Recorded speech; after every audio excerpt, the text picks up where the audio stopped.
நீ எவ்வளவு அழகாய் இருக்கிறாய் தெரியுமா என்றான் சிநேகன். நிர்மலாவுக்கு தான் ஒன்றும் புரியவில்லை. அவனது வேகமான நடைக்கு ஈடு கொடுத்து குதி போட்டுதான் நடந்து கொண்டிருந்தாள். அவளது மைவிழி கண்கள் படப்படப்போடு அவனை பார்த்தது. உதட்டோரும் சிறிய பளிச்சு புன்னகை ஒன்று எழும்பி மறைந்தது. சிநேகனும் விடவில்லை. அதிலும் உன் பார்வை, அந்த அபார வெளிவீச்சு இருக்கிறதே, அதை இன்று முழுக்க அப்படியே பார்த்து கொண்டே இருக்கலாம் போல் இருக்கிறது நிர்மலா. இம்முறை புகழ்ச்சியை கண்டு நிர்மலாவால் அடக்க முடியவில்லை. சிரித்து விட்டாள். பார்த்து சிநேகன், வழியெல்லாம் கரடு முரடாய் இருக்கிறது. எங்கேயாவது கல் தடிக்கி விழுந்து விட போகிறீர்கள். பிறகு வீண் பழி எனக்கு. ஆனால் அவள் எவ்வளவு சொல்லியும் சிநேகன் விடாமல் அவளை தான் பார்த்தான். பார்த்து கொண்டே அடுத்த அஸ்திரத்தை எய்தான். ஏன் நிர்மலா, நான் சொல்வதை நீ நம்பவில்லையா? உன் அழகின் மேல் உனக்கே நம்பிக்கை இல்லையா? என் வீட்டில் கண்ணாடி என்ற ஒன்று இருக்கத்தான் செய்கிறது சிநேகன். சொல்லியபடி அளவோடு சிரித்தவள். ஆனால் சிநேகன், இந்த அழகு விஷயத்தில் எல்லோரும் என்னை என்ன சொல்லி அழைக்கிறார்கள் தெரியுமா என்றாள். தெரியும் என்றான் சிநேகன் அவளை அதிர வைத்தவாறு. நிர்மலாவின் முகத்தில் ஆச்சரியம் பரவியது. தெரிந்துமா என்னை நீ இப்படியெல்லாம் புகழ்கிறாய்? சிநேகன் உதடுகளை பிரித்து கடகடவென சிரித்தான். அந்த வசீகரமில்லாத சிரிப்பை உற்று பார்த்தவள், தெற்றுப்பல்லும் நீள மூக்கும் எண்ணெய் வழிகிற முகமுமாய் இருக்கிற இவன் அழகு பற்றி எப்படியெல்லாம் விலாவாரியாய் பேசுவது சரிதானா என்ற நினைப்பு ஓடியது. சிநேகன் ஏறக்குறைய லெக்சர் தான் அடித்தான். நிர்மலா, மற்றவர்கள் உன்னை சுத்த பட்டிக்காடு என என் காதுபட சொல்லி கிண்டல் அடிப்பதை எத்தனையோ முறை கவனித்திருக்கிறேன். அவர்களை சொல்லி குற்றமில்லை. முகத்தில் அடிப்பது போல திக்கு கலரில் ஒரு பாவாடை தாவணி, இரட்டை ஜடை பின்னல், அதில் ரிப்பன் முடிச்சு, காதுகளில் தொங்கட்டான் என நீ செய்திருப்பது எல்லாமே பழைய பஞ்சாங்கமான பழைய ஸ்டைல். மாறி வரும் உலகில் ஜீன்ஸ் பேண்டும் டிஷர்ட்டும் போட்டுக்கொண்டு ஒரு பார்வை பார். அப்புறம் முன்னணி சினிமா கதாநாயகிகள் எல்லாம் எழுந்து ஓட வேண்டியதுதான். அப்படி ஒரு வாய்ப்பிழக்க வைக்கும் அழகு உனக்கு. சொல்லியபடி சிநேகன் நிஜமாகவே அவளை வாய்ப்பிழக்க பார்த்து கொண்டிருப்பது கண்டு திடுக்கடவே செய்தாள் நிர்மலா. கூடவே லேசாக ஆரம்பித்த அழகு பேச்சு வேறு திசையில் வேறு மாதிரியாய் அவன் தொடர்ந்து தனது உடம்பை ஊடுருவவும் வகையில் செல்வது கண்டு பயப்படவும் செய்தாள். அந்த பயத்திலே, சரி சிநேகன், நான் நடந்து கொண்டே இருக்கிறோம். நீ சொன்ன அந்த பொது நூலகம் இன்னும் வரவில்லையே என்றாள். அவளுக்கு இந்த அழகு பேச்சு பிடிக்கவில்லை என்பதை புரிந்து கொண்ட சிநேகனும் அத்தோடு அதை நிறுத்திவிட்டான். நூலகம் இதோ பக்கத்தில்தான். அதோ வலப்புறமாய் பெரிய மஞ்சள் கட்டிடம் ஒன்று தெரிகிறதே, அதுதான் மாவட்ட மைய நூலகம் என்று கைகளை காட்டினான் சிநேகன். இருவரும் எட்டி நடை போட ஆரம்பித்தார்கள். விஷயம் இதுதான். நிர்மலாவுக்கு புத்தகங்கள் படிக்க வேண்டும் என்ற ஆர்வம் இயல்பிலே உண்டு. அவ்வப்போது கடைத்தெருவில் மலிவு விலையில் கிடைக்கும் கதை புத்தகங்களையும் பக்கத்து வீட்டு செல்லம் மாமி தரும் புத்தகங்களை விழுந்து விழுந்து படிப்பாள். குடும்ப சூழ்நிலை காரணமாக +2 படிப்பை நிறுத்தியாயிற்று. சிறு வயதிலேயே அம்மாவை நோய் ஒன்றில் இழந்து விட்டதால் வீட்டில் அப்பாவும் அவளும் தான். அப்பாவுக்கு வக்கீல் ஆபீஸில் குமஸ்தா வேலை. காலை மதியம் இரவு என நேரம் பாராமல் அங்கேயே காத்து கிடக்க வேண்டிய வேலை. வீட்டிலும் ஒரு நாள் சமையல், ஒரு நாள் பழையது என்றாகிவிட்டபடியால் வேலையும் அவ்வளவாக இருக்காது. நிறைய நேரம் போர் அடிக்கத்தான் செய்யும். அப்படி போரடிக்கும் நேரங்களில் இந்த கதை படிக்கும் பழக்கம் வந்து ஒட்டிக்கொள்ள சொந்த கவலைகளை மறந்து இப்படி எதிலாவது லயித்திருப்போம் என புத்தகங்களில் ஆழ்ந்து விடுவாள் நிர்மலா. சிநேகன் அவளின் அந்த புத்தகங்கள் படிக்கும் ஆசையை தெரிந்து கொண்டு பொது நூலகத்தில் உறுப்பினராக சேர்ந்துவிட்டால் இலவசமாக புத்தகங்களை படிக்கலாமே நிர்மலா என்றதும் அவளுக்கு அது வினோதமாய்தான் பட்டது. என்ன, புத்தகங்களை இலவசமாக படிக்க தருவார்களா என்ன அப்பாவியாய்தான் கேட்டாள் நிர்மலா. அட, என்ன இப்படி கேட்கிறாய்? அரசாங்கமே படித்து மக்கள் பயன்பெற வேண்டும் என ஏற்படுத்தியதுதான் பொது நூலகம். அங்கு பலதரப்பட்ட விலையுறந்த புத்தகங்கள் எல்லாம் உண்டு. நூலகத்தில் உறுப்பினராகிவிட்டால் புத்தகங்களை வீட்டுக்கு எடுத்துக்கொண்டு நாம் படிக்கலாம். இது ரொம்ப காலமாய் நடைமுறையில் இருந்து வருகிறதே, உனக்கு தெரியாதா? சிநேகன் கேட்க விழிக்கத்தான் செய்தாள் நிர்மலா. எனக்கு தெரியாத சிநேகன் என்றாள். அவள் அப்படி சொன்னதும் சிநேகன், வா, நானும் நூலக உறுப்பினன்தான். இன்றைய நூலகத்தில் உன்னையும் உறுப்பினராகி புத்தகங்கள் எடுத்து தருகிறேன் என அழைத்தான். அப்படி அவன் அழைத்த போது ஒரு நிமிடம் தயங்கி யோசிக்கத்தான் செய்தாள் நிர்மலா. சிநேகனை 10-15 நாட்களாகத்தான் பழக்கம். அவன் சிறு வயதில் 8ஆம் வகுப்பு 10ஆம் வகுப்பு கார்ப்பரேஷன் பள்ளியில் படிக்கும் போது ஒன்றாய் படித்தவன். அதன் பின் அவனை அவள் சந்திக்கவே இல்லை. 10-15 நாட்கள் முன்னதான் கடை வீதியில் தற்செயலாய் பார்த்தாள். சிநேகன் தான் அவளை கண்டுபிடித்து பழைய பழக்கத்தில் டக்கன பேச ஆரம்பித்து விட்டான். அவளை அக்கறையாய் கேட்டு விசாரித்தான். நிர்மலாவும் தன்னையும் நலம் கேட்டு விசாரிக்க ஒரு ஜீவன் இருக்கிறதே என வியப்புடன் சிரிக்க சிரிக்கத்தான் அவனுடன் பேசினாள். சிநேகன் பேச்சினூடே அவள் வீட்டை பற்றியெல்லாம் கேட்டவன் மறுநாளை வீட்டுக்கு தேடி வந்து விட்டான். வீட்டுக்கு வந்து நிற்பவனை வரவேற்காமல் விட்டால் தமிழர் பண்பாடு என்னாகுமோ என்று நினைத்தாளோ என்னவோ அவனை இன்புகமாய் வரவேற்றாள்.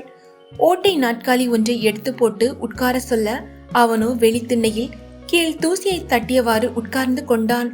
வாழ்க்கையில் எப்போதும் சிம்பிளாக இருக்க வேண்டும் நிர்மலா என தத்துவம் வேறு சிநேகன் உதிர்க்க நிர்மலாவுக்கு அவன் பெரும் மேதாவியாகவே தெரிந்தான். ஆனாலும் சிநேகன், நீங்கள் இன்ஜினியரிங் போன்ற பெரிய படிப்பெல்லாம் படித்திருக்கிறீர்கள், ரொம்பவும் எளிமையாக இருக்கிறீர்களே என வாய்வரை வந்துவிட்ட வார்த்தைகளை வெளியே கொட்டவும் செய்தாள். சிநேகனோ அதற்கு அசால்ட்டாக தோள்களை குலுக்கி கொண்டான். படிப்பு என்ன நிர்மலா, இன்ஜினியரிங் படித்துவிட்டால் என்ன, தலையில் 2 கொம்பா முளைத்துவிடும் என கேட்க நிர்மலாவும் ஒரு கணம் தன்னை மறந்து சிநேகனுக்கு அப்படி தலையில் கொம்பு முளைத்தால் அவன் எப்படி இருப்பான் என கற்பனை பண்ணி பார்த்தாள். அடக்க முடியாத சிரிப்பொன்று எழும்ப கலகலவென்று நகைத்தாள் அவள். சிநேகன் எதற்கு அவள் சிரிக்கிறாள் என தெரியாமல் திடுக்கிடத்தான் செய்தான். என்ன நிர்மலா சிரிக்கிறாய்? ஒன்றுமில்லை, ஒன்று நினைத்து பார்த்தேன், சிரிப்பு வந்துவிட்டது. அது என்னவென்று சொன்னால் நானும் சிரிப்பேனே என்றான் அவன் பிரயாசையாய். சொன்னால் கோபிக்க மாட்டாயே? உன்னிடம் நான் கோபிப்பதா? அதெல்லாம் இந்த ஜென்மத்தில் நடக்காத காரியம். அட, இது என்ன கூத்து? கூத்துல நிஜம் நிர்மலா. நீ என்ன சொன்னாலும் தலையாட்டுவனே தவிர கோபிக்கவே மாட்டேன். எப்படி தலையாட்டுவேன் என்று பார்க்கிறாயா என்றபடி தலையை மேலும் கீழும் மாடு போல ஆட்டி காண்பித்தான். மறுபடியும் நிர்மலா கலகலவென்று நகைப்பை உதறவிட்டாள். அவள் அப்படி சிரித்ததும் கீழே எதையோ தேடுவது போல தேடினான். என்ன சிநேகன் தேடுகிறாய்? இல்லை நிர்மலா, நீ ஒவ்வொரு முறை சிரிக்கும் போதும் கலகலவென முத்துமணிகள் கீழே உருண்டு ஓடுவதை போல் இருக்கிறது. அதுதான், அப்படி எதுவும் கிடைக்கிறதா என தேடி பார்க்கிறேன். ஐயோ சிநேகன், விளையாடாதீர்கள் என்றவள் தன் மைவெளி கண்களை படபடப்பாய் அசைத்தபடி, சிநேகன், நீங்கள் ரொம்பவும் நகைச்சுவையாய் பேசுகிறீர்கள் என்றாள்.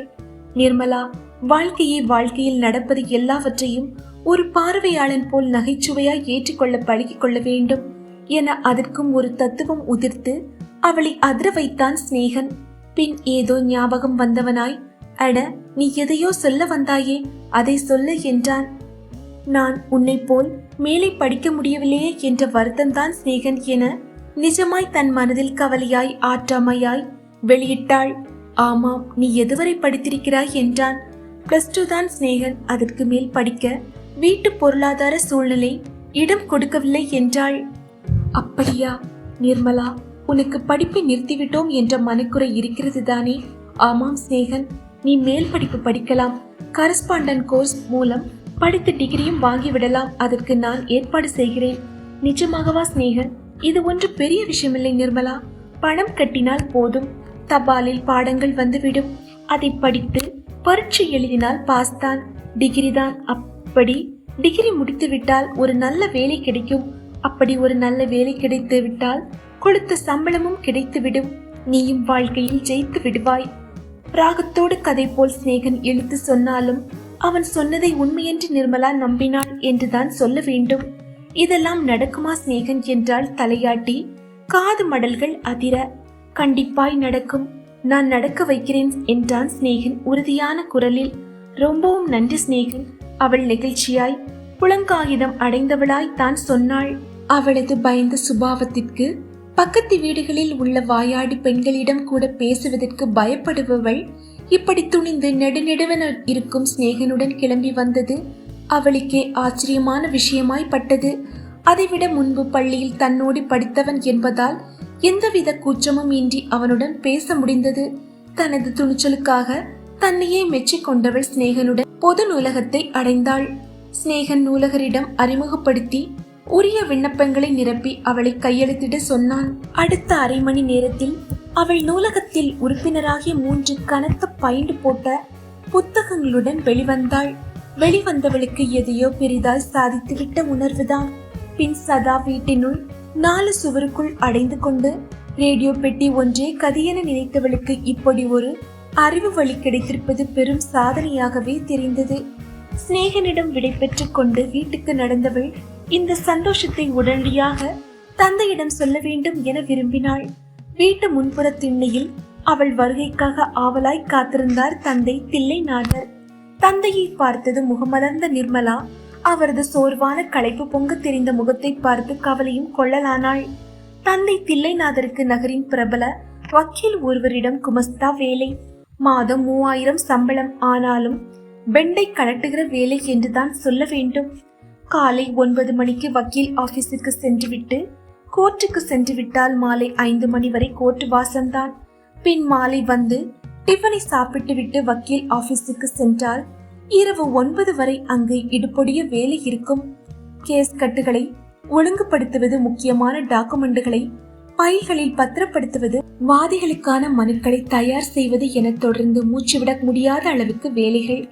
தில்லைநாதர் எல்லாவற்றையும் முடித்துவிட்டு வீடு திரும்ப இரவு 10 மணி ஆகிவிடும். நிர்மலா தான் அவர் வரவை எதிர்பார்த்து கொட்ட கொட்ட விழித்திருப்பாள். பழைய கிடுகிடும் சைக்கிளை தள்ளிக்கொண்டு பரிதாபமாய் சோர்வர நுழையும் தந்தையை கண்டு அவளுக்கு பாவமாயிருக்கும். அன்றாட ஜீவனுக்காக இவ்வளவு கஷ்டப்பட வேண்டியிருக்கிறதே என வருந்துவாள். தில்லைநாதரும் களைப்பு பொங்க வருகிறவர். நிர்மலாவை பார்த்ததும் முகம் மலர்ச்சியாகி விடுவார். சிரிப்பை உதடுகளில் தவளவிட்டு கொண்டே பரிவாய் அவள் தலையை கோதுவார். ஏன் தூங்காமல் விழித்திருக்கிறாய் கண்மணி? நேரமாகிவிட்டதே, தூங்க வேண்டியதுதானே செல்லம் என கொஞ்சுவார். நிர்மலா அவரை கைப்பிடித்து உட்கார வைத்து உணவை பரிமாறுவாள்.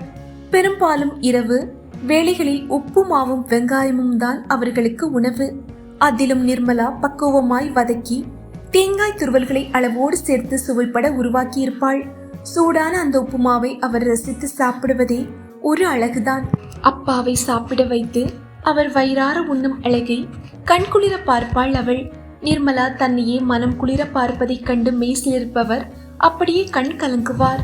அப்படியே அவரது பார்வை சுவரில் போட்டோவாய் தொங்கும். மனைவி மங்களத்தை வெறிக்கும். மகள் குடும்பம் என சந்தோஷமாய் அனுபவிக்க கொடுத்து வைக்காது அல்பாயுசில் நோய்வாய்ப்பட்டு போய்விட்டவரை நினைத்து மருகுவார். கண் கலங்கும் அவரை சமாதானப்படுத்தி படுக்க வைப்பாள் நிர்மலா. அவரை அப்படி படுக்க வைத்துவிட்டு மிச்சமீறி இருக்கிற உப்புமாவை அப்படியே வாயில் போட்டுவிட்டு கிழிச்சல் பாயிலை விரித்து அவளும் படுத்து விடுவாள். இன்றும் அப்படியே காலை மதிய கோர்ட் வேலைகளை முடித்து வந்திருந்தார் தில்லைநாதர். அவருக்கு சூடான காப்பியை பக்கத்து டீ கடையில் ஞாபகமாய் வாங்கி வைத்திருந்த 2 வடைகளையும் கொண்டு வந்து வைத்தாள். மடக்கு நாற்காலியில் உட்கார்ந்து மெல்ல சாப்பிட ஆரம்பித்த தில்லைநாதர் அவள் கையில் வைத்திருந்த பைண்ட் செய்யப்பட்ட புத்தகங்களை கண்டு விசாரிக்க விவரம் சொல்ல ஆரம்பித்தாள் நிர்மலா. கூடவே ஸ்நேகன் பற்றி சொல்லிவிடலாமா என்றும் நினைத்தாள். ஏனெனில் ஸ்நேகன் அவளை தேடி வருகிற ஒவ்வொரு சமயமும் தில்லைநாதர் இருப்பதில்லை. அவர் அப்போதுதான் வேலைக்கு செல்ல சைக்கிளை எடுத்துக்கொண்டு திரும்பி இருப்பார். மொட்டு மாதிரி ஸ்நேகன் வந்து நிற்பான். ஐயோ ஸ்நேகன், கொஞ்சம் முன்னால் வந்திருக்க கூடாதா? அப்பாவை உங்களுக்கு அறிமுகப்படுத்தியிருப்பேனே என்பாள். ஸ்நேகனும் பெரிய வாய்ப்பை தவறவிட்டது போல, அடடா எனக்கு கொடுத்து வைக்கவில்லையே, இன்னொரு நாள் கண்டிப்பாய் சந்திக்கிறேன் என்பான். இப்படியே இருவரும் சந்தித்துக் கொள்ளாததினாலேயே நிர்மலா ஸ்நேகன் பற்றி தந்தையிடம் சொல்வது தள்ளிக்கொண்டே போயிற்று. இன்று எப்படியும் சொல்லிவிட வேண்டும் என்று எண்ணிக்கொண்டவள் தான் கதை புத்தகங்கள், பொது அறிவு நூல்கள் படிக்க ஆசைப்பட்டதாகவும் ஸ்நேகன் தான் தன்னை பொது நூலகத்தில் உறுப்பினராகி இலவசமாக விரும்பும் புத்தகங்களை நூலகத்தில் இருந்து எடுத்து படித்து வழி செய்வதாக தெரிவித்தான். ஸ்நேகனா, யாரம்மா அது என தில்லைநாதர் விசாரித்ததும் அவனது புராணத்தை கார்ப்பரேஷன் பள்ளியில் ஆரம்பித்து கதை போல சொல்ல ஆரம்பித்தாள். கார்ப்பரேஷன் பள்ளியில் 8ஆம் வகுப்பு நிர்மலா படித்த போது உடன் படித்தவன் ஸ்நேகன். வசதியான குடும்பம் என்று சொல்லும்படியாக இல்லாவிட்டாலும் நடுத்தரமான குடும்பம். 10 வரை நிர்மலா உடனே படித்துவிட்டு அதன் பின் பாலிடெக்னிக்கில் டிப்ளமோ கோர்ஸ் படிக்க சென்று விட்டவன். அப்படியே இன்ஜினியரிங் கல்லூரியிலும் சேர்ந்து விட்டான். ஒரு வழியாய் அரியர்ஸ் வைத்து இழுத்து முடித்து இன்ஜினியரிங் படிப்பை முடித்தான் என நிர்மலா கேள்விப்பட்டிருந்தாள். அதனாலேயே தந்தையிடம் அவனை பற்றி சொல்லும் போதே அவனது படிப்பை சொல்லிவிட நினைத்தாள். தில்லைநாதருக்கு ஒரே ஆச்சரியம். என்ன, இன்ஜினியரிங் பெரிய படிப்பு படித்திருப்பவர் பழைய பள்ளி ஞாபகத்தில் உன்னை தேடி வந்து பேசுகிறாரா? உனக்கு தேவைப்படும் உதவிகள் செய்கிறாரா? ரொம்ப நல்ல விஷயம். அவர் ரொம்ப நல்ல மனிதராய் தெரிகிறார். அவரை எனக்கு ஒரு நாள் அறிமுகப்படுத்த அம்மா என்றார் தில்லைநாதர் மன மகிழ்ச்சியுடன். வரப்போகும் விபரீதத்தை அறியாமல் இனம் புரியா மகிழ்ச்சி கொள்ள ஆரம்பித்தாள் அவள். அன்று அடக்கமும் அமைதியுமாய் நுழைந்த சிநேகனை பார்த்து நிர்மலாவை அதிசயித்தாள். என்ன சிநேகா இது? நிர்மலாவால் ஒரு கணம் நம்ப முடியவில்லை. படபடுத்து போன கண்களுடன் விழிகள் மலர்த்தி அவனை ஆழமாய் பார்த்தாள்.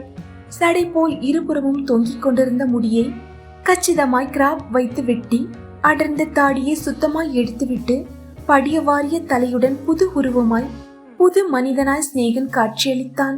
சிநேகன், என்ன இது கோலம் என்றாள் ஆச்சரியமான பார்வையுடன். சிநேகன் நிதானமாய் நின்று முன்னால் பின்னால் திரும்பி போட்டோவுக்கு போஸ் கொடுப்பது போல் தன்னை காட்டியபடி அவளை பார்த்தான். எல்லாம் உனக்காக தான் நிர்மலா என்றான். என்ன, எனக்காகவா? என்ன சொல்கிறாய் சிநேகன்? நிர்மலா பியூட்டி குயினாய் அழகு தேவதை போல் நீ ரோட்டில் அசைந்தசைந்து நடக்கும் போது பக்கத்தில் நடக்கும் நான் பார்க்கும்படி கொஞ்சம் அழகுடனாவது இருக்க வேண்டாமா? உங்கள் சிநேகன், எப்போதும் என்னை புகழாதீர்கள். நான் ஒன்றும் அழகு தேவதை இல்லை. ஆனாலும் சிநேகன் விடாது ஐஸ் வைத்தான். அப்படி வைப்பதிலேயே குறியா இருந்தான். பேச்சு திரும்பவும் தன்னை பற்றியும் அழகை பற்றியும் சுற்றி வந்தது. நிர்மலாவுக்கு எரிச்சலாகத்தான் தெரிந்தது. டக்கன பேச்சை மாற்றினாள். சிநேகன், சொல்லு நிர்மலா, நான் லைப்ரரியில் எடுத்த அந்த புத்தகங்களை எல்லாம் படித்து விட்டேன். என்ன, அதற்குள்ளாகவா என புருவம் உயர்த்தியவன் அதற்குள் 3 புத்தகங்களை படித்து விட்டாயா என்றான். ஆச்சரியம் விலகாதவனாய், படித்து விட்டேன். இன்று வேறு புத்தகங்கள், அதை கொடுத்துவிட்டு எடுக்கப் போகிறேன் என்றாள். சரி, நானும் கூட வரவா என்றான் அவன். வேண்டாம் சிநேகன், உனக்கு சிரமம் வேண்டாம், நானே போய் எடுத்துக் கொள்கிறேன் என்றாள். அதற்கு பின் சில பரஸ்பர பேச்சுக்கள் பேசிவிட்டு சிநேகன் சென்று விட்டான். ஆனால் மாலை அவள் நூலகத்துக்கு புத்தகங்களை மாற்ற கிளம்பினாள். அவள் வருகையை எதிர்பார்த்து தயாராய் தெருமுனையில் சைக்கிளுடன் காத்திருந்தான் சிநேகன். நிர்மலா குதிநடையில் நடந்து வருவதை கவனித்தவன் சட்டென அவளை கவனிக்காதது போல் தற்செயலாய் அங்கு நிற்பதைப் போல் முகத்தை அப்பாவியாய் வைத்துக் கொண்டு நின்றான். நிர்மலா அவனது அந்த நடிப்பை உண்மை என்று நம்பி அவன் பக்கம் வந்ததும் வேண்டுமென்றே திரும்பி நிற்கும் அவன் முதுகை ஆவலாய் தட்டி கூப்பிட்டாள். சிநேகன், நீங்கள் எப்படி இங்கு என்றாள். சிநேகனும் அப்போதுதான் அவளை ஒரு பார்வை பார்ப்பது போல திரும்பினான். விழுங்கும் பார்வை பார்த்து ஆச்சரியப்பட்டான். ஓ நிர்மலா, வா, எங்கே செல்கிறாய் என்றான் அக்கறையாய். நிர்மலா கையிலிருந்த புத்தகங்களை தூக்கி காட்டினாள். லைப்ரரிக்கு செல்கிறேன் சிநேகன் என்றாள். நானும் வருகிறேன் நிர்மலா என்றபடி தன் வேலை சுலபமாகிவிட்டது போல் சைக்கிளை திரும்பியவன் அப்படியே உருட்டிக்கொண்டு அவளுடன் நடக்க ஆரம்பித்து விட்டான். நடக்க ஆரம்பித்தவன் திரும்பி, அப்புறம் இன்னொரு முக்கியமான விஷயம் என்றான் பீடிகையாய். என்ன சிநேகன்? நிர்மலா, இன்று உனக்கு சைக்கிள் ஓட்ட கற்றுத்தருகிறேன். அப்படி நீ கற்றுக்கொண்டால் அது இப்படி லைப்ரரி செல்ல, பொருட்கள் வாங்க, வெளியில் செல்ல என அன்றாட வீட்டு வேலைகள் விஷயங்களுக்கு சரியாக இருக்கும். நிர்மலாவுக்கும் அந்த யோசனை சரியெனப்பட்டது. அப்படி சைக்கிள் ஓட்ட கற்றுக்கொண்டால் அவள் கடை தெரு போய் பொருட்கள் வாங்குகிறாளோ இல்லையோ, தினம் சைக்கிளில் பின்னால் தந்தையை உட்கார வைத்து அவரது வேலைக்கு சென்றுவிட்டு வரலாம் என்றே அவள் புத்தியில் தோன்றியது. அதனாலேயே சிநேகன் சொன்னதுக்கு நன்றாகவே தலையாட்டினாள். அது போதாதா சிநேகனுக்கு? அன்று மதியம் இருந்தே அவளுக்கு சைக்கிள் கற்றுக் கொடுக்கும் வேலையை ஆரம்பித்து விட்டான். பக்கத்து பள்ளி ஹைகிரவுண்ட் ஒன்றை அந்த கற்றுக் கொடுக்கும் வேலைக்காக செலக்ட் செய்தான். நிர்மலாவுக்கு தனக்கு சிநேகன் வலிய வந்து இவ்வளவு உதவிகள் செய்கிறானே, தன்னுடைய வாழ்வில் இவ்வளவு அக்கறை காட்டுகிறானே என்று புலங்காகிதம் அடைந்தாள். அதனாலேயே நன்றி சிநேகன், நன்றி என்று அடிக்கடி கூறி உருகதான் செய்தாள். அவள் அப்படி அந்த எண்ணத்திலேயே இருந்ததாலோ என்னவோ, அவ்வப்போது அவளுக்கு ஓட்ட கற்றுக் கொடுக்கும் சாக்கில், ஹேண்டில் பாரை சரிப்படுத்தும் சாக்கில் சிநேகன் அவள் கைகளை, இடுப்பை அடிக்கடி தொடுவதை உணரவில்லை. ஒரு கட்டத்தில் அது எல்லை மீறி போய் அவள் தோளோடு தோளாய் உரசுவது போல் தெரியும் போதுதான் அவளுக்கு உரைத்தது. சுதாரித்தவளாய் மெல்ல விலகிய உடம்பை வைத்துக் கொண்டாள். ஆனால் சிநேகன் வேண்டுமென்றே கைகளை பிடிப்பதையும் தேவையில்லாத இடங்களில் தொடுவதையும் தொடர்ந்து கொண்டிருக்க அன்று இரவே புத்தி வந்தவளாய் முடிவு செய்துவிட்டாள். இந்த சைக்கிள் கற்றுக்கொள்வதை விட இப்படி நெருக்கமாய் சிநேகனுடன் நடந்து கொள்வது ஆபத்து, ஏதாவது விபரீதத்தில் போய் முடிந்துவிடும் என்று எண்ணியவளாய் சைக்கிள் பழகும் ஆசையை அப்படியே உதறி போட்டுவிட்டாள். அன்றும் ஆவலாய் சைக்கிளை கற்றுக் கொடுக்க வந்தவனிடம், வேண்டாம் சிநேகன், சைக்கிள் எல்லாம் பழக வேண்டாம் என எந்த காரணமும் சொல்லாமலேயே நிறுத்தினாள். வேறு எப்படியெல்லாமோ கணக்கு போட்டிருந்த சிநேகனுக்கு இது பெரும் ஏமாற்றமாய்தான் இருந்தது. ஆனாலும் தன் ஏமாற்றத்தை மறைத்தவனாய், அதனால் என்ன, உனக்கு பிடிக்கவில்லை என்றால் விட்டுவிடு என்றான். ஆனால் தினம் காலை மதியம் மாலை என நேரம் பாராமல் அவளுடன் வந்து பேசுவதை வழக்கமாக்கி கொண்டான் அவன். நிர்மலாவின் தந்தை தில்லைநாதர் வேறு வேலையே கதை என சென்று விடுவதால் வீட்டில் நிர்மலா ஒருத்திதான். அதனால் அவனுக்கு பேசுவதற்கு ரொம்பவும் வசதியாக போயிற்று. தினம் ஊர் விஷயங்களை பற்றி ஏதாவது கதை அளப்பான். சினிமா கதைகள் ஒன்றிரண்டை சுவாரஸ்யமாக காட்டி சொல்லி, நல்ல திரைப்படம் ஒன்று பக்கத்து தியேட்டரில் நடக்கிறது, போவோமா என்று நிர்மலாவிடம் கேட்டு நூல் விட்டு பார்த்தான். ஐயோ, சினிமா படமா? அப்பா திட்டுவார் சிநேகன் என்று வெலவெலத்து மறுத்து விட்டாள் நிர்மலா. இப்படிதான் ஒரு நாள் கடைத்தெருவு பக்கம் வந்திருந்தவளை அப்படியே வற்புறுத்தி ரெஸ்டாரண்ட் ஒன்றுக்கு வலுக்கட்டாயமாய் இழுக்காத குறையாய் கூட்டி போனான். வா நிர்மலா, லேசாக ஏதாவது டிஃபன் சாப்பிடவோம் என்றான். சிநேகன், நான் இதற்கெல்லாம் வந்ததில்லை, எனக்கு பயமா இருக்கிறது என்றாள் நிர்மலா நிஜமான பயத்துடன். அங்கு ஜீன்ஸும் மிடியும் உதட்டில் நுனியில் ஆங்கில உச்சரிப்புகளுடன் அலையும் யுவதிகளை கண்டு உள்ளபடியே அவள் மிரளத்தான் செய்தாள். நிர்மலா, இன்னும் எத்தனை நாளைக்குத்தான் இப்படி பத்தாம் பசலி போல் இருப்பாய்? இங்கு இருப்பவர்களை எல்லாம் என்ன வேற்று கிரகவாசிகளா?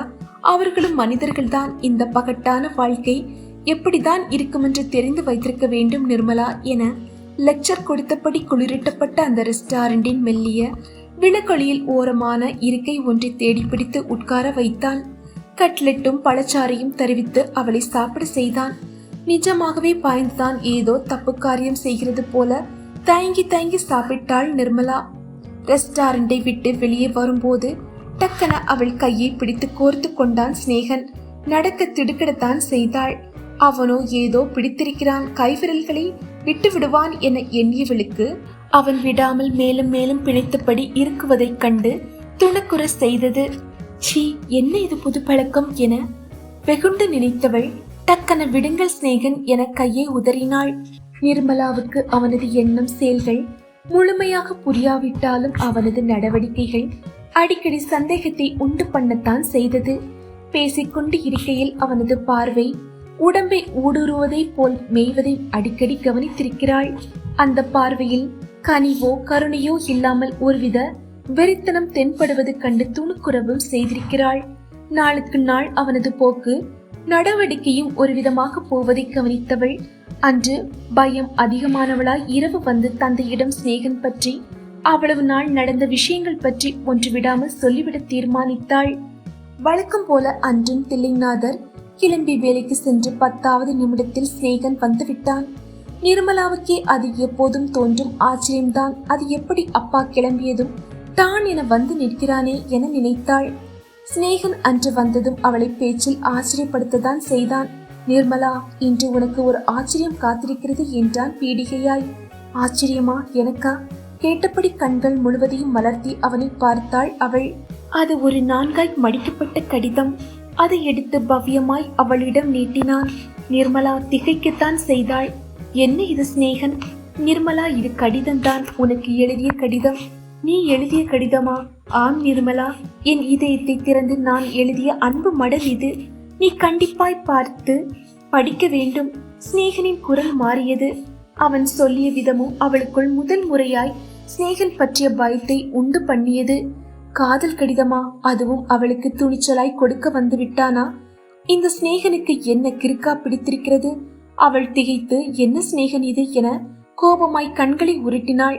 சிநேகன் கடகடவென சிரித்து அவளை அதிர வைத்தவன், இனி நான் பேச மாட்டேன் நிர்மலா, இந்த கடிதம்தான் பேசும், முதலில் கடிதத்தை படி என்றான். நிர்மலா எரிச்சலாய் அதை பிரித்தாள். உள்ளே காதல் தேவதையே நிர்மலாவே என ஆரம்பித்து அவள் அழகையெல்லாம் வானுயர வர்ணித்து அவன் சலனப்படுத்திவிட்ட ரதி அவள்தானாம். அவள் இல்லாத ஒரு வாழ்க்கையை அவனால் நினைத்து கூட பார்க்க முடியாதாம் என்றெல்லாம் உருக உருக எழுதியிருந்தவன் கடைசியில் தான் மனமாற அவளை விரும்புவதாகவும் அவனது காதலை நிர்மலா ஏற்றுக்கொள்ளும்படி ஏறக்குறைய கெஞ்சிதான் எழுதியிருந்தான்.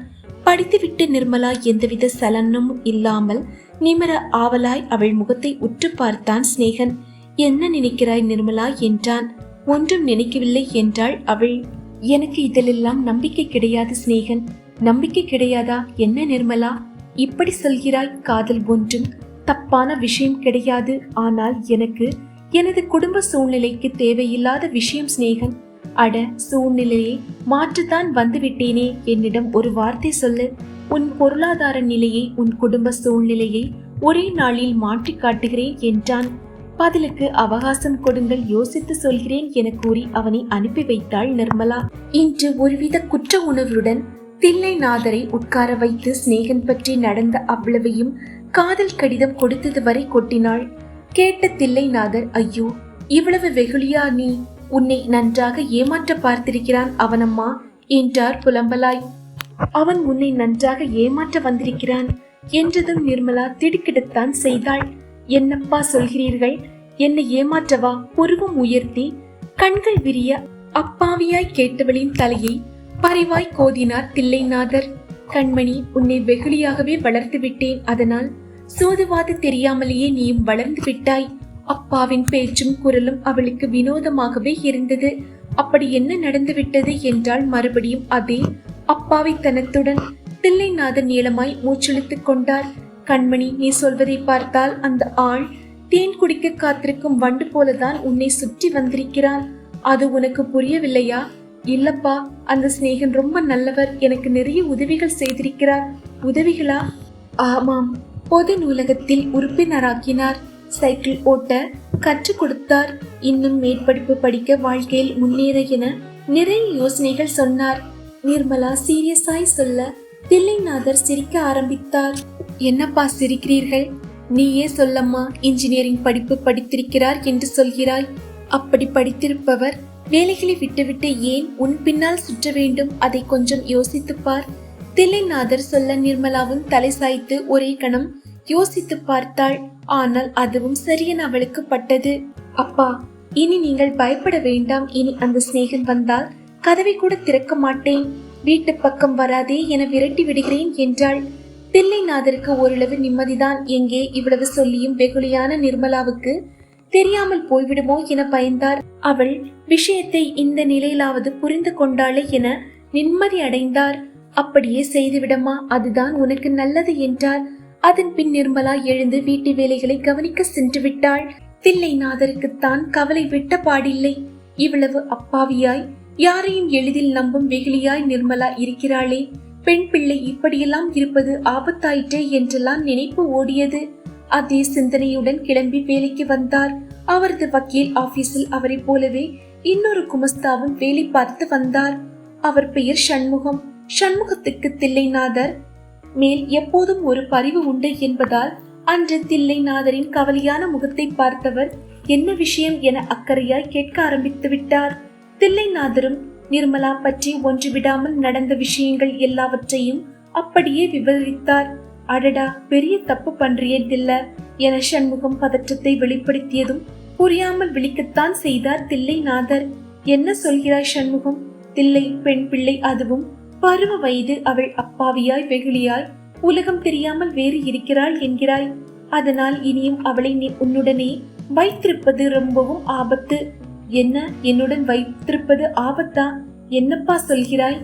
தில்லை, நான் சொல்வதை நன்றாக யோசித்துப்பார். நீயே வேலை வேலை என்று இங்கு வந்து விடுவாய். வீட்டில் அவள் எப்போதும் தனியாகத்தான் இருக்க வேண்டும். தாயில்லா பெண் வேறு. அதனால் வயசு பெண்ணான அவள் இப்படிப்பட்ட சூழ்நிலையில் வளர்வது மிகவும் தவறு. உன் உறவினர்கள் யாரும் இருந்தால் கொஞ்ச நாட்களுக்கு அவர்கள் வீட்டில் அவளை விட்டு பாரே. உனக்கு நிறைய மாற்றங்கள் புரியும். என்ன, உறவினர் வீட்டிலா என அதிரத்தான் செய்தார் தில்லைநாதர். ஆமாம் தில்லை, உன் சொந்த பந்தங்கள் ஏதாவது இருக்குமே, அங்குதான் சொல்றேன். வயசுக்கு வந்த பெண் பிள்ளை. பெண்கள் வீட்டில் இருக்கும் அந்த சூழ்நிலையில் வளர்வது நல்லது. அவளுக்கும் 4 விஷயங்களை தெரிந்து கொள்ளவும் வெகுளித்தனத்தை விட்டு உலகை புரிந்து கொள்ளவும் முடியும். அதற்காக சந்தர்ப்பமும் கிடைக்கும். என்ன, நான் சொல்வது புரிகிறதா? சொல்ல போனால் இது பற்றி அவரே பலமுறை எண்ணி இருக்கிறார். தாயில்லா பெண்ணான நிர்மலாவுக்கு பெண் துணை யாரும் இல்லையே. அப்படி இருந்தால் நல்லது கெட்டது என 4 விஷயங்களை அவளுக்கு தெரிய வைத்திருப்பார்களே என எண்ணினார். இப்போது சண்முகம் அதையே சொன்னதும் ஒரு கணம் அப்படியே பேசாமல் மௌனமாய் விட்டார் தில்லைநாதர். சண்முகம் மெல்ல அவரது தோள்களை உலுக்கினார். என்னப்பா யோசிக்கிறாய்? நான் சொல்வது சரிதானே? சரிதான் சண்முகம். நானே அதை பற்றி முன்பு பலமுறை யோசித்திருக்கிறேன். நீ சொன்னபடி நிர்மலாவை யாராவது உறவினர் வீட்டில் கொஞ்ச நாட்களுக்கு விட வேண்டியதுதான். நெருங்கிய சொந்தம்தான். ஆனால் நான் எப்போதாவது வருடத்திற்கு ஒரு முறை போவது மட்டும் உண்டு. எதேச்சையாய் ஓரிரு கடிதங்கள் எழுதுவது உண்டு, அவ்வளவுதான். யார் அந்த உறவினர் தில்லை? வேறு யார்? எனது சொந்த சகோதரி நிர்மலாவுக்கு அத்தை முறை.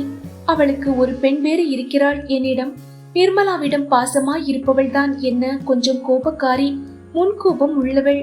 அப்படியா? அப்படியானால் ரொம்பவும் வசதியாய் போயிற்றே. சொந்த சகோதரி என்கிறாய், பெண் பிள்ளைதான் அவளுக்கு என்கிறாய், முன்கோபம் உள்ள கண்டிப்புக்காரி என்கிறாய். அப்படியானால் அதுதான் சரியான இடம். நிர்மலாவை நீ விட வேண்டியது அங்குதான். நிர்மலா அங்கு அந்த சூழ்நிலையில் கொஞ்ச நாட்கள் இருந்தாலே போதும். அவளுக்கு எல்லாம் புரிந்துவிடும். கண்டிப்பு மிகுந்த தன் தங்கையின் வீட்டில் அவள் கொஞ்ச நாட்கள் வளர வேண்டும். அப்படி வளர்வதுதான் சரி. நடக்க போவதை அறியாமல், விபரீதம் புரியாமல் ஒரு முடிவுக்கு வந்தார் தில்லைநாதர்.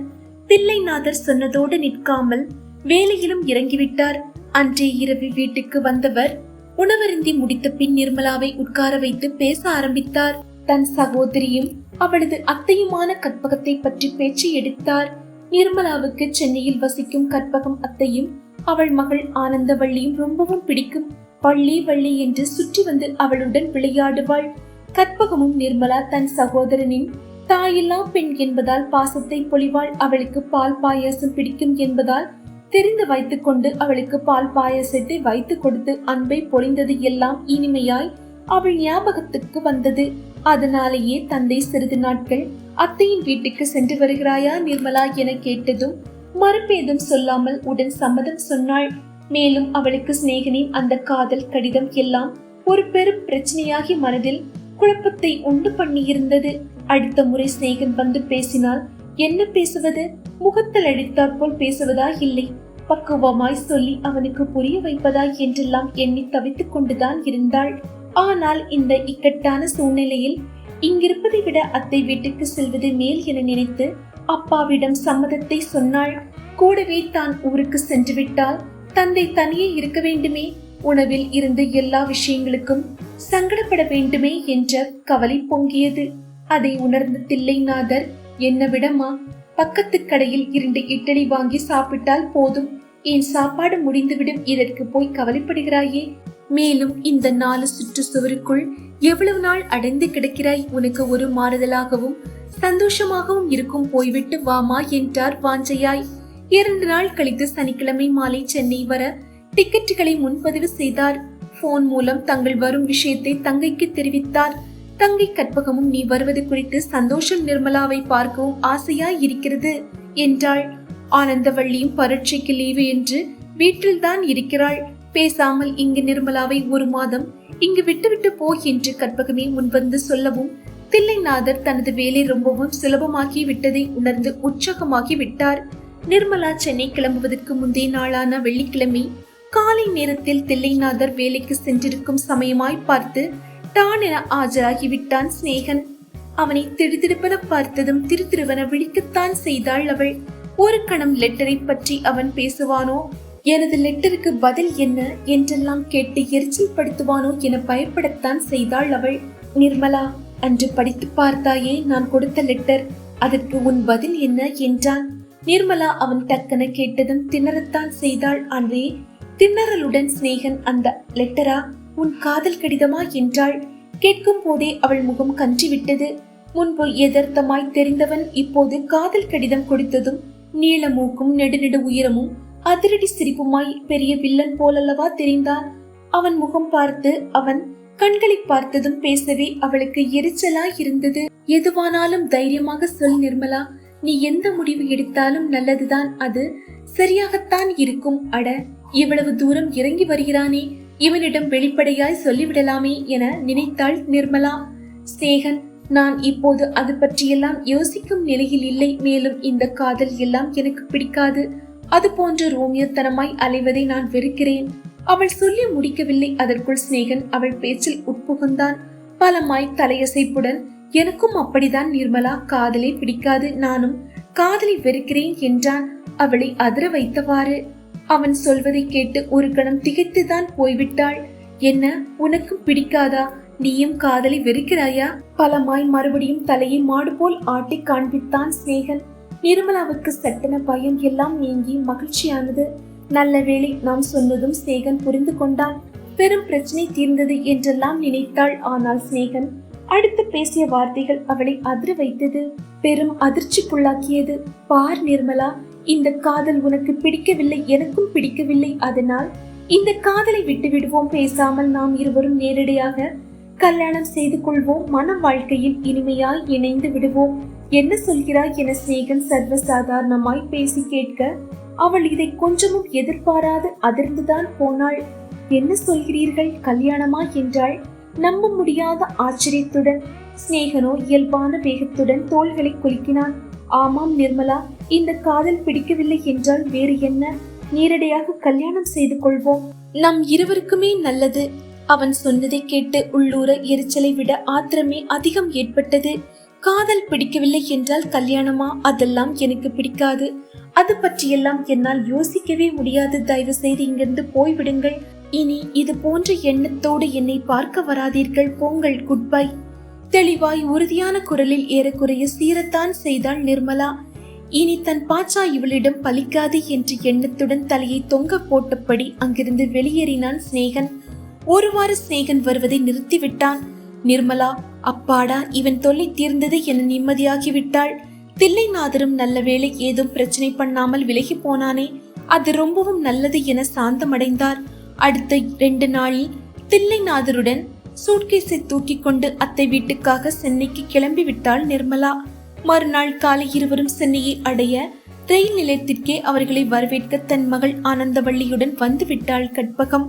காணாததை கண்டதை போலத்தான் அத்தை வந்து நிர்மலாவை கட்டி கொண்டாள். எவ்வளவு நாட்கள் ஆகிவிட்டது, இப்போதுதான் என் வீட்டுக்கு வழி தெரிந்ததா என்றாள்.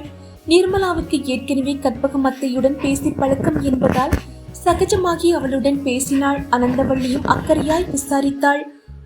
ஆட்டோ அமர்த்தி எல்லோரும் வீடு வந்து சேர்ந்தனர். நிர்மலாவுக்கு அதுதான் சென்னைக்கு வருவது முதல் முறை என்பதால் பெரிய பெரிய கட்டிடங்களையும் நெரிசலான போக்குவரத்தையும் விதவிதமான வெளி மனிதர்களையும் என எல்லாவற்றையும் அதிசயமாகத்தான் பார்த்தாள். அவளது பிரமிப்பு தெரிந்ததாலோ என்னவோ ஆனந்தவள்ளியும் அவளை மறுநாள் கூட்டிக் கொண்டு சென்னையை சுற்றி பார்க்கலாம் வா என அழைத்து கொண்டு போய்விட்டாள். ஒன்று விடாமல் எல்லாவற்றையும் சுற்றி காட்டினாள். 2 நாள் இருவரும் நேரம் போனதே தெரியவில்லை. அவ்வளவு ஊர் சுற்றினார்கள். 3ஆம் நாள் தில்லைநாதர் கடமை அழைக்கிறது என ஊருக்கு கிளம்ப தயாராகிவிட்டார். நிர்மலாவுக்கு தான் தந்தையை பிரிய வேண்டுமே, தந்தை ஊரில் தனியாக கிடந்து அல்லல் படுவாரே என்றெல்லாம் கவலை வந்துவிட்டது. அதையே தந்தை அவள் கையை பிடித்துக் கொண்டு ஊருக்கு செல்ல விடை பெறும்போதுதான் கூறினாள். அப்பா, நீங்கள் தனியே அங்கு கஷ்டப்பட வேண்டாம், நானும் வந்து விடுகிறேன் என்றாள். தில்லைநாதர் தடுத்து ஆறுதல் படுத்தினார். அதெல்லாம் ஒன்றுமில்லம்மா, நீ நன்றாக இருந்தால் போதும், அப்பாவும் நன்றாக தான் இருப்பேன், வீணாக கவலை கொள்ளக்கூடாது, புரிகிறதா என்றார். பிரிய மனமில்லாமல் அவருக்கு விடை கொடுத்தாள் நிர்மலா. அதன் பின் அத்தை வீட்டில் புது சூழ்நிலையில் தான் அவளுக்கு ஏற்பட்டது என்று சொல்ல வேண்டும். தானே வலிய வந்து அத்தைக்கு ஒத்தாசையாய் வீட்டு வேலைகளை செய்ய ஆரம்பித்தாள். காலையில் காய்கறி கடைக்கு செல்வதில் இருந்து மளிகை சாமான்கள் வரை தானே பொறுப்பேற்று வாங்கி வந்தாள். வீட்டு சமையல் வேலைகளையும் அத்தையிடம் ஒவ்வொன்றாய் கேட்டு கேட்டு செய்ய ஆரம்பித்தாள். தில்லைநாதர் 10-15 நாட்களுக்கு ஒரு முறை வந்து பார்த்து சென்றவர் பின் மாதம் ஒரு முறை வந்து பார்க்க ஆரம்பித்தார். அவருக்கு நிர்மலா தன் தங்கை வீட்டில் நன்றாக பழகிவிட்டதைக் கண்டு உள்ளூர மகிழ்ச்சி. தங்கை கற்பகமும் நிர்மலாவை தன் மகள் போல் பாவித்து நடத்துவதாய் மகிழ்ந்தவர் அந்த சந்தோஷத்தை அப்படியே தன் நண்பர் சண்முகத்திடம் போய் சொன்னார். உன் பேச்சை கேட்டு நீ சொன்னபடி அவளை அத்தை வீட்டில் கொண்டு போய் விட்டுவிட்டேன். அது மிகவும் நல்ல யோசனையப்பா. இன்று நிர்மலாவும் 4 இடத்திற்கு செல்கிறாள், 4 விஷயங்களை தெரிந்து கொள்கிறாள். சண்முகமும் அதுக்கு மகிழ்ந்து, தில்லை சொல்வதை கேட்க சந்தோஷமா இருக்கிறது. உன் மகள் அங்கு அத்தை வீட்டிலே சில மாதங்களுக்கு இருக்கட்டும், செலவுக்கு அவ்வப்போது பணம் அனுப்பிவிடு என்றார். தில்லைநாதரும் அதன்படியே கற்பகம் மறுத்தும் மாதம் ஒரு தொகையை நிர்மலாவின் செலவுகளுக்காக மணி ஆர்டர் செய்ய ஆரம்பித்தார். நாட்கள் மெல்ல ஓடி மாதங்கள் உருள ஆரம்பித்தன. தில்லைநாதருக்கு காசிக்கு போய் இறைவனை தரிசிக்க வேண்டும், புனித நீரில் நீராட வேண்டும் என்றெல்லாம் ரொம்ப நாளாய் ஒரு ஆசை இருந்தது. அதை நிறைவேற்ற இதுதான் சமயம் என வேலைக்கு நீண்ட விடுப்பெடுத்து விட்டு கற்பகத்துக்கு நிர்மலாவிற்கும் லெட்டர் எழுதி சொல்லிவிட்டு காசிக்கு கிளம்பி விட்டார் தில்லைநாதர். காசிக்கு கிளம்பி போனவர் தான் 10-20 நாட்கள் கழித்து அவரிடமிருந்து ஒரு லெட்டர் வந்தது. அங்குள்ள முதியோர் ஆசிரமம் ஒன்றில் தான் சேர்ந்து விட்டதாகவும் மன அமைதிக்காக சில மாதங்கள் அங்கே தங்கிவிட்டு வருவதாகவும் லெட்டர் வந்தது. நிர்மலாவை அந்த லெட்டரை கண்டு திடுக்கிடத்தான் செய்தாள். என்ன இது, வாழ்க்கையை வெறுத்தது போல் தந்தை அங்கே போய் ஏதோ ஆசிரமத்தில் சேர்ந்து விட்டாரே என கவலைப்படத்தான் ஆரம்பித்தாள். கற்பகம் என்ன இவன் சொல்லாமல் கொள்ளாமல் சாமியார் போல ஏதோ ஆசிரமத்தில் சேர்ந்து விட்டான், என்ன நினைத்து கொண்டிருக்கிறான் இவன் என எரிச்சலாகி தில்லைநாதரை வசைப்பட ஆரம்பித்தாள். மேலும் தில்லைநாதரிடமிருந்து மாதம் ஒரு லெட்டர் வந்தது. பின் 2 மாதங்களுக்கு ஒன்றாகி பின் 3 மாதங்கள் அல்லது எப்போதாவது வருவது என வாடிக்கையாய் போயிற்று. அதுவும் கடைசி லெட்டரில் தில்லைநாதர் தான் குடும்ப பற்றுகளை எல்லாம் துறந்து துறவற வாழ்க்கையை மேற்கொள்ள இருப்பதாகவும் இனி தன்னை தேட வேண்டாம், தன்னிடமிருந்து லெட்டரை எதிர்பார்க்க வேண்டாம் என்றெல்லாம் எழுதிவிட்டிருக்க ஒரேடியாய் அதிர்ந்து இடிந்து போனாள் நிர்மலா. அதைவிட கற்பகம் பெரும் கோபத்துடன் அவளை வசைப்பாட ஆரம்பித்து விட்டது அவளை நொந்து போக செய்தது. உன் அப்பன் சரியான ஆளடி, வசமாய் உன்னை என்னிடம் தள்ளிவிட்டு காசிக்கு ஓடிப்போய் விட்டான். என் தலையெழுத்து, உனக்கு சோறு போட்டு உன்னை தண்டமாய் வளர்க்க வேண்டியிருக்கு. அத்தை இப்படி ஏசி வசைப்பாடி கொஞ்ச நாளில் நிர்மலாவை ஏறக்குறைய ஒரு சம்பளமில்லாத வேலைக்காரி போல் ஆக்கிவிட்டாள். தினம் சமையலில் ஆரம்பித்து துணிகளை துவைப்பது, வீட்டை சுத்தம் செய்வது என இரவு அத்தையின் கால்களை இதமாய் பிடித்து விடுப்பது வரை அவளது வேலையாயிற்று. நிர்மலாவுக்கு அத்தை கொடுத்த ஒவ்வொரு வேலையும் முகம் சுளிக்காமல் தான் செய்தாள். கற்பகம் கொடுமைக்காரி. தன் சொந்த தம்பியின் மகள் ஆதரவில்லாமல் இங்கு வந்திருக்கிறாள். தாயில்லா பெண் என்றெல்லாம் பார்க்காமல் நிர்மலாவை விரட்டத்தான் ஆரம்பித்தாள். வேலையின் போது ஒரு நிமிடம் ஓய்வாய் மூச்செழுத்தாளே என்னடி செய்ற என டக்கன தலையை ஒரு தட்டு தட்டுவாள். அநாதை கழுதைக்கு யோசனை வேறா, வேலையை பாரடி. சமயம் வரும்போதெல்லாம் தன்னை நோகடிக்கும்படி பேசி ஊசியாய் அத்தை ஏற்றும் வார்த்தைகளை கண்டு நிர்மலா துடித்து போவாள். அத்தை அப்படி சொல்லாதீங்க, நான் ஒன்றும் அநாதை இல்லை, எனக்கு அப்பா இருக்கிறார். அத்தை விடமாட்டாள். உன் அப்பனா? அவன் எங்கடி இருக்கிறான்? அப்பா ஊருக்கு போயிருக்கிறார், சீக்கிரம் வந்து என்னை அழைச்சிட்டு போவார். பதிலுக்கு அத்தை பழிப்பாள், முகத்தை வெட்டுவாள். அவன் ஒரு நாளும் வரமாட்டான். என் தம்பியை, அந்த தருதலை பயலை பத்தி எனக்கு தெரியாதா? அவன் வசமாய் உன்னை என் தலையில் கட்டிட்டு சனியன் ஒளிஞ்சதுன்னு நிம்மதியா காசிக்கு போயிட்டான் என்பாள். நிர்மலா காதை பொத்திக் கொள்வாள். அவளுக்கு நிஜமாகவே அப்பா குடும்ப பொறுப்பை கண்டு அஞ்சி காசிக்கே அத்தை சொல்லுவது போல் சென்று விட்டாரோ என்று பயமும் எழுவதுண்டு. ஏனெனில் தந்தை அவளை அத்தை பொறுப்பில் விட்டு சென்று 1 வருடம் ஓடிவிட்டதே. முதலில் தம்பி மகள் என கொஞ்சம் கௌரவமாய் நடத்திய அத்தை மாதங்கள் ஆக தன் அப்பா இனி வரமாட்டார் என முடிவு செய்து கிட்டத்தட்ட வேலைக்காரி போல் அவளை ஆக்கி விட்டாள். +2க்கு மேல் படிப்பை தொடர முடியாத வருத்தம், அப்பா விட்டு சென்ற சோகம், கொஞ்சமும் இரக்கமில்லாமல் கொடுமைக்காரி போல் வேலை வாங்கும் அத்தை என வகையாய் தான் மாட்டிக்கொண்டதை நினைத்து சில நேரங்களில் ரொம்பவும் தான் தவித்து போவாள் நிர்மலா. அது போன்ற நேரங்களில் அவளுக்கு தாயின் நினைவு அதிகமாய் வரும். சிறு வயதில் தன்னை சீராட்டி விதவிதமாய் அலங்கரித்து அழகு பார்த்து கொஞ்சிய தாயின் ஆசை முகம் அவள் மனதில் ஓடும். அவள் மட்டும் இந்நேரம் உயிரோடு இருந்தால் இப்படி தன் அழகு சிலையான 20 வயது மகள் அடிமை போல் சிக்கி சீரழிந்து கொண்டிருப்பதை பார்த்து கொண்டிருப்பாளா? என் செல்லம், உனக்காடா இந்த நிலைமை என ஊருகித்தான் போவாளே. இப்படி தாயின் நினைப்பு பீரிடும் போதெல்லாம் நிர்மலா தன் பழைய சூட்கேஸ் பெட்டியை பிரித்து அதில் துணிகளுக்கு பத்திரமாய் வைத்திருக்கும் தனது தாயின் சிறிய சைஸ் புகைப்படத்தை எடுத்து பார்ப்பதுண்டு. அன்றும் காலை எழுந்தவள் அதே எண்ணத்தோடு தாயின் போட்டோவை எடுத்தாள். சிரித்த முகத்துடன் இருந்த அன்னையை வணங்கி புகைப்படத்தை கண்களில் ஒற்றினாள். மறு நிமிடமே அவளை பரபரப்பு தொற்றிக் கொண்டது. நேரம் 5 மணியை நெருங்கிக் கொண்டிருந்து வாசல் தெளித்து கோலம் போட்டு பால் பூத்துக்கு செல்ல வேண்டும். கேஸ் அடுப்பு செலவை சிக்கனம் செய்து குப்பைகளை எரித்து அத்தைக்கு வெந்நீர் போட வேண்டும். பெட்டில் கை கால் பரப்பி ஆனந்தமாய் தூங்கும் அத்தையின் மகள் ஆனந்தவள்ளிக்கு 6 மணிக்கு பெட் காஃபி கொடுக்க வேண்டும். இடையில் குக்கரை ஏற்றி காய்களை நறுக்கி மிக்சியில் போட்டு மதிய சமையலுக்கு ஆயத்தமாகும் போது மணி 10 தொட்டிருக்கும். அப்போதுதான் நாய்க்கு வைப்பது போல் 3 இட்லிகளும் சிறு துவையல் துண்டும் அவள் பக்கம் வரும். அத்தை அக்கறையாய் கொடுப்பது போல தட்டை அவள் பக்கம் விசிறி அடிப்பாள். அந்த கால்வயிறு உணவை சாப்பிடுவதிலும் அவளுக்கு நேரம் கடத்திவிடக்கூடாது. அவசரமாய் விட்டு போட்டுக்கொண்டு அடுத்த வேலையை செய்ய ஆரம்பித்து விட வேண்டும். இது என்ன பிச்சைக்காரத்தன பிழைப்பு என்று எண்ணம் கூட அடிக்கடி நிர்மலாவுக்கு வரும். ஆனாலும் அதற்கு மேல் அவள் யோசிக்க முடியாதபடி வேலைகளும் வசவுகளும் காத்திருக்கும். அன்றும் அப்படிதான். சமையலுக்கான காய்கறிகளை நறுக்கி வேக வைத்துக் கொண்டிருந்தவள் பின்பு கிணற்றடி பக்கம் அத்தையின் கூக்குரல் கண்டு ஓடி போனாள். அவள் நினைத்தபடியே அத்தை கூப்பாடு போட்டுக் கொண்டிருந்தாள். கொடியில் காய போட்டிருந்த துணிகள் உலரவில்லையாம். தென்னை மர ஓரமுள்ள பூஞ்செடிகளுக்கு சரியாய் தண்ணீர் ஊற்றவில்லையாம். நீர் சரியாய் ஊற்றிருந்தால் பூ பூக்காமல் இருந்திருக்குமா? கடன்காரி, நீ சரியாய் நீர் ஊற்றவில்லை. தண்ட சோரி, நீ வேலை செய்கிற லட்சணம் இதுதானா? அத்தை பாட்டுக்கு தன் இஷ்டத்துக்கு வாய்க்கு வந்தபடி வசைப்பாடி கொண்டிருந்தாள். நிர்மலாவுக்கு வாய் துருதுருவென்று பதில் சொல்ல துடித்தாள். துணிகள் சரியாக வெயிலில் இல்லாததால் உலரவில்லை. செடிகளுக்கு சிறிது உரம் வாங்கி போட வேண்டும், அப்போதுதான் விதவிதமாய் போக்கும் என்று சொன்னார்கள் என்றெல்லாம் சொல்ல நினைத்து அவள் பேச முடியாததுதான் மிச்சம். அத்தை அவள் பாட்டுக்கு நிறுத்தாமல் காதை செவிடாக்கும் கடுமையான வார்த்தைகளுடன் அர்ச்சனையை தொடர்ந்து செய்து கொண்டிருந்தாள்.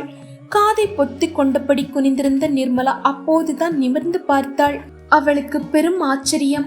எதிர் மாடியில் கை கட்டியபடி அவன், அந்த முறுக்கு மீசைக்காரன். அத்தை அவளை ஏசியது, வசை பாடியது எல்லாவற்றையும் ரசித்து பார்த்தபடி அவளையே புன்னகையுடன் பிரகாசமாய் பார்த்தபடி அவளுக்கு ஒரு கணம் கோபமாய் வந்தது. அவளும் தற்செயலாய் நிமிர்ந்து பார்த்து ஒரு வாரமாய் கவனித்துக் கொண்டிருக்கிறாள். பக்கத்து பேச்சுலர் மேஷனுக்கு புதிதாய் குடி வந்திருப்பான் போலும். ஒவ்வொரு நாளும் அத்தை அவளை வசைப்பாடும் சத்தத்தை கேட்டு கதவை திறந்து மொட்டை மாடி பால்கனிக்கு வந்து விடுகிறான். கைகளை கட்டியபடி சுவாரஸ்யமாய் அத்தையின் வார்த்தைகளை தாங்காமல் அவள் துடிப்பதை ரசித்து வேடிக்கை பார்க்கிறான். அவள் வேதனைப்படுவது அவனுக்கு ரசனையாய் இருக்கிறது. அனுதாபப்படாமல் பல்லை காட்டி இனித்தபடி அல்லவா பார்க்கிறான். என்ன ஒரு குரூரத்தனம்! என்ன மனிதன் இவன்! அதற்குள் அத்தை வசைப்பாடி முடித்து சென்றுவிட இன்று அவனிடமே இதை கேட்டுவிட வேண்டும் என்ற சினத்துடன் கிணற்றடி வாளியில் உலர்த்தி துணிகளை அப்படியே போட்டுவிட்டு வீட்டின் தடுப்பு சுவர் பக்கம் போனாள். மறுபுறம் மேன்ஷன் பால்கனி மொட்டை மாடி. அதில் இன்னமும் அவன் சிரிப்பு மாறாமல் நின்று கொண்டிருந்தான். நிர்மலா ஒரு கணம் அவனை உற்று பார்த்தாள்.